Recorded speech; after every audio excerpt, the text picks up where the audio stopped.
Au Togo, une nouvelle page de l'histoire politique s'ouvre. Ce samedi 3 mai 2025, le président Faure Gnassingbé a été désigné président du Conseil, devenant ainsi le premier à occuper cette fonction instaurée par la nouvelle constitution promulguée en mai 2024. Conformément à l'article 47 de la nouvelle loi fondamentale, le chef du parti majoritaire à l'Assemblée nationale accède automatiquement à cette fonction. L'Union pour la République, dirigée par Faure Gnassingbé, ayant remporté 108 des 113 sièges lors des élections législatives d'avril 2024, sa désignation était attendue. Conformément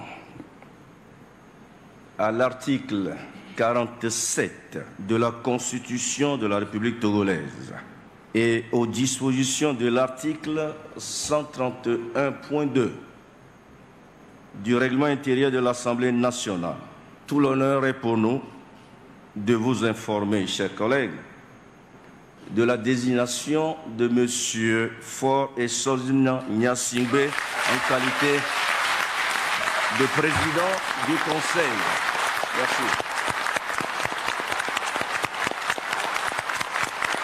La cérémonie de prestation de serment s'est déroulée devant la Cour constitutionnelle. Ce poste, désormais la plus haute fonction de l'exécutif, confère à son titulaire la direction du gouvernement et des forces armées. Cette transition institutionnelle, bien que saluée par certains comme une avancée vers un régime parlementaire, est vivement critiquée par l'opposition.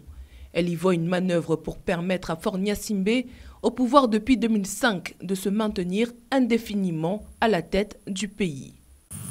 Nous, Faure Gnassingbé, président du Conseil désigné conformément aux lois de la République, jurons solennellement de respecter et de défendre la Constitution que la République togolaise s'est librement donnée, de remplir loyalement et fidèlement notre mission de serviteur du peuple, de nous engager à consacrer toutes nos forces à la défense de la patrie, de son intégrité territoriale et à la préservation de nos valeurs fondamentales de solidarité, de respect des droits humains, de paix et de l'unité nationale, de nous laisser guider que par l'intérêt général et le respect des droits de la personne humaine, de consacrer toutes nos forces à la promotion du développement, du bien commun, de la paix et de l'unité nationale.